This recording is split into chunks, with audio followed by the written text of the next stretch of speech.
नमस्कार प्यारे बच्चे, स्वागत है आपके अपने परिवार कोसी ऑनलाइन क्लासेस में। तो जैसा कि आप लोगों को पता है कि हम लोगों का सीरीज चल रहा है, तो आज चलेगा 14वां सीरीज। 13 सीरीज यानी 50 क्वेश्चन का आपको मिल चुका है। आज चलेगा हम लोगों का 14वां सीरीज, ठीक है। वैसे तो यह चैप्टर 7 लिखा हुआ है, विकास, जो हम लोगों का एवोल्यूशन है, बट इनमें आपको और दूसरे चैप्टर का भी क्वेश्चन देखने को मिलेगा, तो और अच्छा है कि रिवाइज हो जाएगा बढ़िया से, ठीक है। चलिए हम लोग बात करते हैं क्वेश्चन पे। तो पहला क्वेश्चन कह रहा है,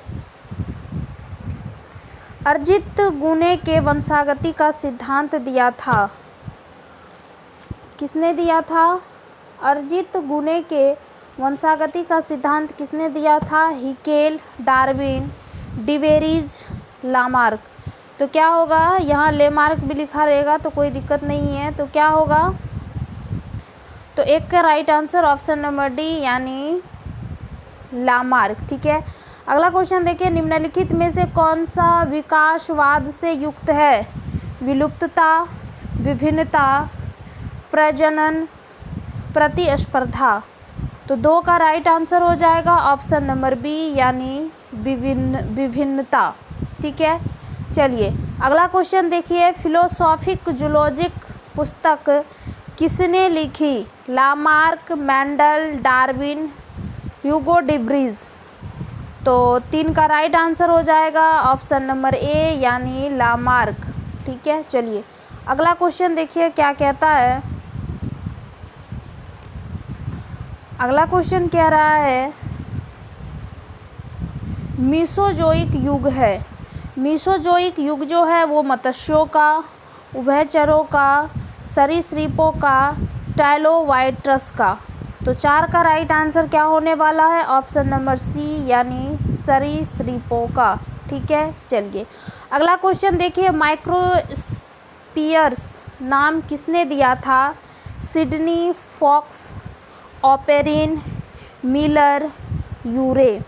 तो 5 का राइट आंसर हो जाएगा ऑप्शन नंबर ए यानी सिडनी फॉक्स। किसका? सिडनी फॉक्स का। अगला क्वेश्चन देखिए कहता है, मिलर यूरे द्वारा लिए गए गैसीय मिश्रण का अनुपात है 2:1:2, 1:2:1, 1:1:2 या 2:1:1। तो 6 का राइट आंसर हो जाएगा ऑप्शन नंबर ए यानी 2:1:2, ठीक है। चलिए अगला क्वेश्चन देख लीजिए क्या कहता है। अगला क्वेश्चन कहता है, डार्विन किसके कार्य से अत्यधिक प्रभावित हुए? मॉल्थस, वेलेस, संपन्न, लामार्क। तो 7 का राइट आंसर हो जाएगा ऑप्शन नंबर ए यानी मॉल्थस। क्या हो जाएगा? मॉल्थस। मानव का उद्गम स्थल माना जाता है एशिया, अफ्रीका, यूरोप, अमेरिका। तो 8 का right answer option number B यानी अफ्रीका को क्या माना जाता है? मानव का उद्गम स्थल माना जाता है। अगला क्वेश्चन देख लीजिए, जीवों का अनुकूलन होता है निर्मांचल, कायांतरण, वंशागत लक्षण, उपार्जित लक्षण। तो 9 का राइट आंसर हो जाएगा ऑप्शन नंबर डी यानी उपार्जित लक्षण। क्या होगा? उपार्जित लक्षण। ऑप्शन नंबर डी इनका राइट आंसर होगा। अगला क्वेश्चन देखिए, आदि वातावरण में निम्नलिखित में से किसका अभाव था?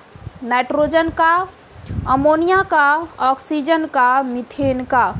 तो 10 का right answer option number C, किसका अभाव था? तो ऑक्सीजन का अभाव था। अगला क्वेश्चन देख लीजिए क्या कहता है। अगला क्वेश्चन कह रहा है कि मेसोजोइक युग है किसका? मत्स्यों का, उभयचरों का, सरीसृपों का, ट्राइलोवाइट्रस का। तो 11 का राइट आंसर क्या होने वाला है? तो 11 का right answer option number C यानी सरीसृपों का युग है। किसका युग है? सरीसृपों का युग है। अगला क्वेश्चन देखिए, पक्षियों तथा तितली का डेना कैसा अंग है? एटाविस्टिक अंग, अवशेषी अंग, समजात अंग, असमजात अंग। तो 12 का right answer option number D यानी असमजात अंग है। किसके? तितली के जो पंख होते हैं वो। अगला क्वेश्चन देखिए, डीएनए इनमें से किसका आनुवांशिक पदार्थ है? टीएमवी, बैक्टीरियोफेज, दोनों इनमें से कोई नहीं। तो 13 का right answer option number A यानी बैक्टीरियोफेज का क्या है? आनुवांशिक पदार्थ है। अगला क्वेश्चन देखिए, 1 क्रॉस में 1:2:1 का अनुपात क्या दर्शाता है? प्रभाविता, अपूर्ण प्रभाविता, संलग्नता, इनमें से कोई नहीं। 14 का right answer option number A यानी प्रभाविता का नियम कहलाता है। किसको दर्शाता है? प्रभाविता को दर्शाता है। अगला क्वेश्चन देख लीजिए क्या है? एकिडना है। एकिडना क्या है वो आपसे पूछ रहा है। योजक कड़ी है, अवशेषी अंग है, विलुप्त कड़ी है, इनमें से कोई नहीं। तो एकिडना क्या है? एक प्रकार के योजक कड़ी है। क्या है? एक प्रकार के योजक कड़ी है। प्राकृतिक चुनाव के प्रवर्तक हैं लेमार्क, डार्विन, फिशर, मॉर्गन। 16 का right answer option number B यानी डार्विन है। किसके? प्राकृतिक सूचना के चुनाव के प्रवर्तक हैं। अगला क्वेश्चन देख लीजिए क्या कहता है? आनुवांशिक अपवादन, आनुवांशिक अपवादन किसकी जीन तीव्रता में परिवर्तन लाता है? प्रथम पीढ़ी, अगली पीढ़ी, अप्रभावी जीन, प्रभावी जीन। तो 17 का right answer option number B यानी अगली पीढ़ी के लिए क्या करता है? परिवर्तन लाता है। अगला क्वेश्चन देख लीजिए, अभिसारी विकास प्रदर्शित होता है समजात अंगों द्वारा, समवृत्ति अंगों द्वारा, अवशेषी अंगों द्वारा, उपयुक्त सभी। तो 18 का right answer option number B यानी समवृत्ति अंगों द्वारा। किसके द्वारा? समवृत्ति अंगों द्वारा। अगला क्वेश्चन देख लीजिए। अगला क्वेश्चन क्या कहता है? क्वेश्चन नंबर 19 कह रहा है, निम्नलिखित में से किसके द्वारा जैव विकास का प्रमाण प्रदर्शित नहीं होता है? आर्कियोप्टेरिक्स, गाय, पेरिप्टस, नियोपिलाइना। तो 19 का right answer option number B यानी गाय के द्वारा कोई भी प्रमाण प्रदर्शित नहीं होता है। चलिए अगला क्वेश्चन पे बात करते हैं। क्वेश्चन नंबर 20 क्या कह रहा है? क्वेश्चन नंबर 20 कह रहा है कि वे अंग जो उत्पत्ति में भिन्न किंतु कार्य की दृष्टि से समान होते हैं कहलाते हैं। क्या कहलाते हैं? समवृत्त अंग, समजात, अवशेषी, इनमें से कोई नहीं। तो 20 का जो राइट आंसर हो जाएगा, तो 20 का राइट आंसर होगा ऑप्शन नंबर ए यानी समवृत्त अंग होते हैं। सर्पों का दाहिना फुफ्फुस एक डैश अंग है। कैसी? अवशोषी, शोषी, मस्तिष्क, इनमें से कोई नहीं। 21 का right answer option number A यानी अवशोषी यानी अवशेषी अंग होते हैं। अगला क्वेश्चन देख लीजिए, पक्षियों एवं कीटों के पंख हैं समजात अंग, असमजात अंग, अवशेषी अंग, अवशेषी प्राणी।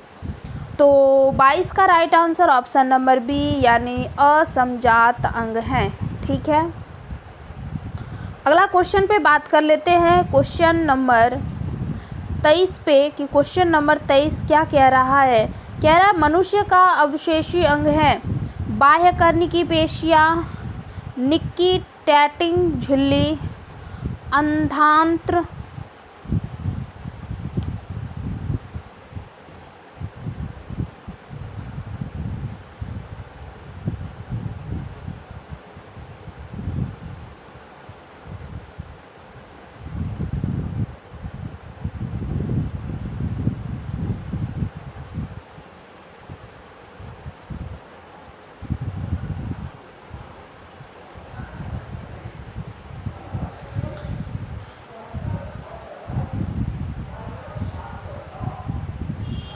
चलिए मनुष्य का अवशेषी अंग है बाह्यकर्ण की पेशियाँ, निकिटेटिंग झिल्ली, अंधांत्र परिशेषिका, इनमें सभी। तो 23 का राइट आंसर क्या होने वाला है? तो 23 का राइट आंसर हो जाएगा ऑप्शन नंबर डी, यानी इनमें से सभी। चलिए अगले क्वेश्चन पे बात करते हैं। अगला क्वेश्चन है, घोड़े का सबसे पुरातन पूर्वज है आयोहिप्पस, मेसोहिप्पस, इक्कुस, प्लिएहिप्पस। तो 24 का right answer option number A, यानी इओहिप्पस। क्या होगा? इओहिप्पस। केवल अफ्रीका में ही पाए जाते हैं जिराफ, जेब्रा, गोरिल्ला, इनमें सभी। तो सिर्फ अफ्रीका में कौन पाए जाते हैं? तो सिर्फ अफ्रीका में पाए जाते हैं ये सारे जानवर, जो जिराफ, जेब्रा, गोरिल्ला। तो क्या हो जाएगा? ऑप्शन नंबर डी, यानी इनमें से सभी।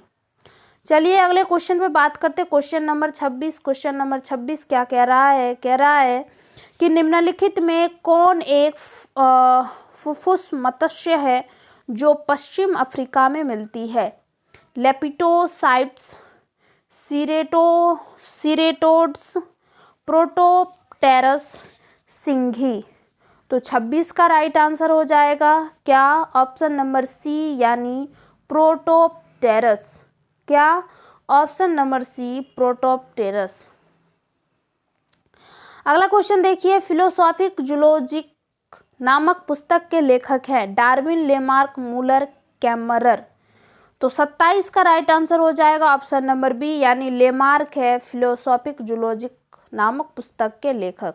सबसे प्रारंभिक जीव थे क्या?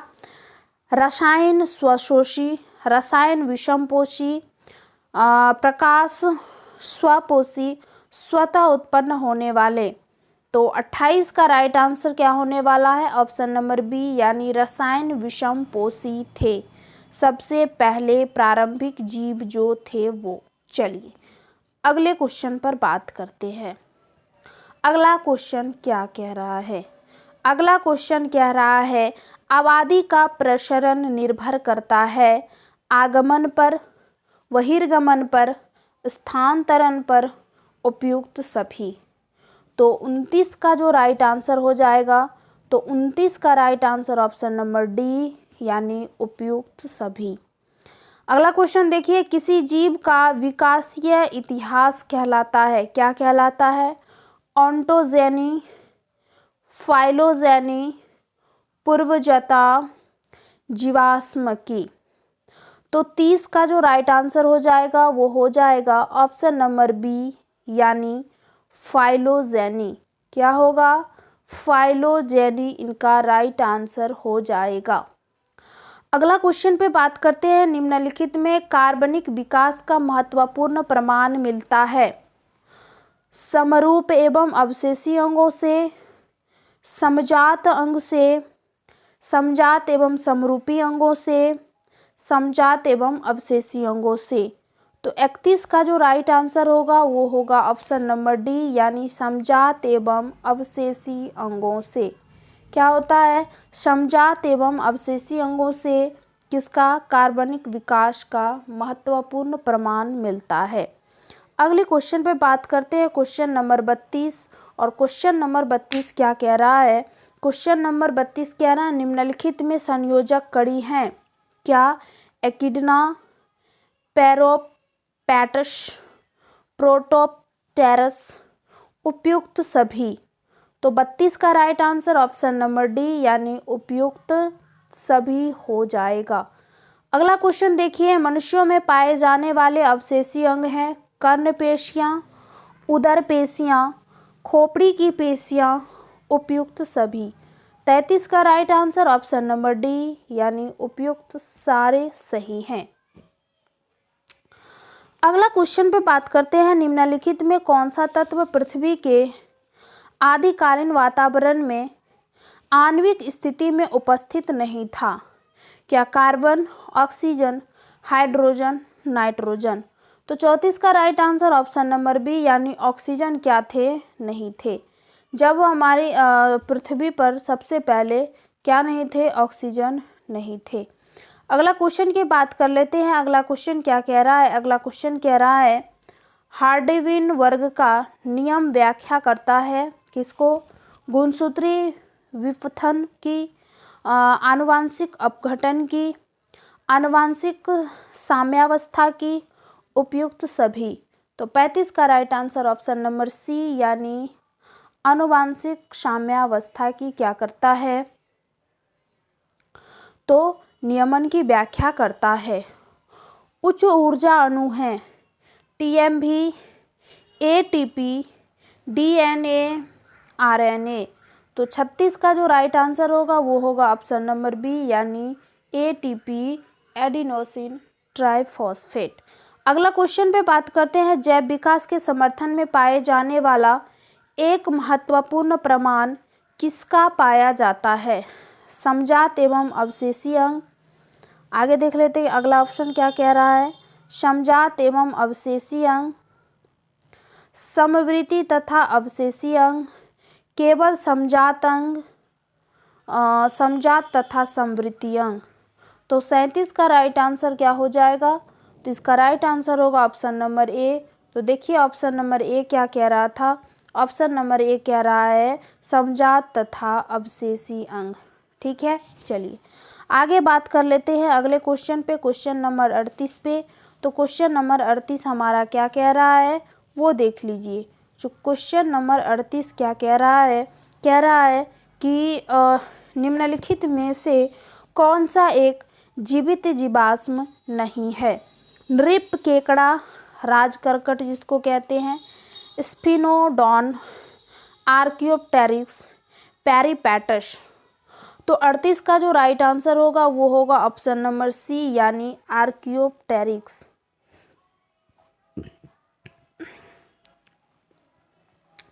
अगला क्वेश्चन पे बात करते हैं, कोएसरवेटस को प्रायोगिक रूप से किसके द्वारा उत्पन्न किया गया था, ऑपेरिन, फिशर, जैकब एवं मोनार्ड, यूरे एवं मिलर। तो 39 का जो राइट आंसर होगा वो हो जाएगा ऑप्शन नंबर ए यानी ऑपेरिन। क्या हो जाएगा, ऑपेरिन। अगला क्वेश्चन पे बात करते हैं क्वेश्चन नंबर 40। तो क्वेश्चन नंबर 40 क्या कह रहा है, क्वेश्चन नंबर 40 कहता है कि निम्नलिखित में से कौन सा सिद्धांत विकास को जीन आवृत्ति से परिवर्तन का कारण मानता है, नव लेमार्किज्म, नव डार्विनिज्म, संश्लेषणात्मक सिद्धांत, डार्विनिज्म। तो 40 का जो राइट आंसर हो जाएगा वो हो जाएगा ऑप्शन नंबर बी यानी नव डार्विनिज्म। ठीक है, चलिए अगला क्वेश्चन पे बात करते हैं, योग्यतम की उत्तरजीविता विचार किसके द्वारा प्रस्तुत किया गया है, लेमार्क, डार्विन, वीजमैन, हर्बर्ट। तो 41 का जो राइट आंसर हो जाएगा वो हो जाएगा बी। तो बी कह रहा है डार्विन।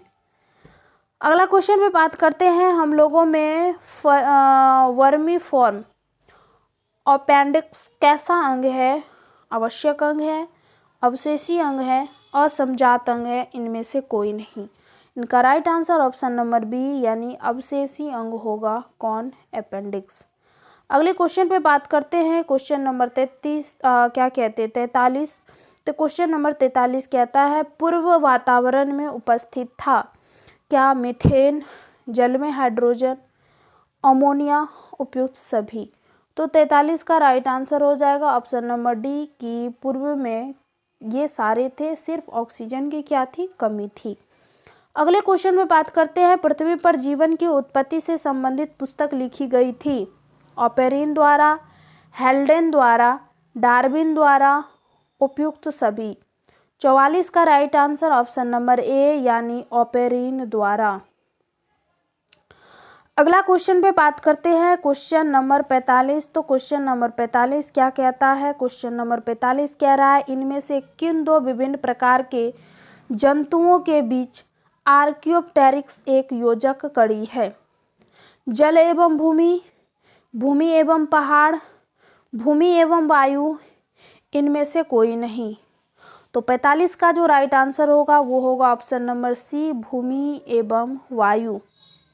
अगला क्वेश्चन देखिए, डार्विन की पुस्तक origin of new species by natural selection प्रकाशित हुई थी 1809 में, 1859 में, 1857 में, 1869 में। तो 46 का जो राइट आंसर होगा वो आंसर हो जाएगा ऑप्शन नंबर बी, यानी 1859 ईस्वी में। अगला क्वेश्चन देख लीजिए क्या कहता है। अगला क्वेश्चन कह रहा है, एक सर्वाधिक स्वीकार्य सिद्धांत के अनुसार यदि वातावरण में H2O, H2NH3 के अतिरिक्त निम्न गैस थी, क्या थी? CH4, O2, N2, इनमें से कोई नहीं। तो 47 का right answer option number A, यानी CH4 क्या था? एक अन्य प्रकार की गैसें थी। अगला क्वेश्चन देखिए, अजीवोत्पत्तिवाद हैं। निर्जीव जीवों से जीवन की उत्पत्ति, सजीवों से जीवन की उत्पत्ति, विषाणु एवं सूक्ष्म जीवों से उत्पत्ति, स्वतः उत्पत्ति। तो 48 का जो राइट आंसर होगा वो क्या हो जाएगा? ऑप्शन नंबर ए, यानी निर्जीव जीवों से जीव की उत्पत्ति क्या हुई है। अगला क्वेश्चन पे बात करते हैं, क्वेश्चन नंबर 49। और क्वेश्चन नंबर 49 देखिए क्या कहता है।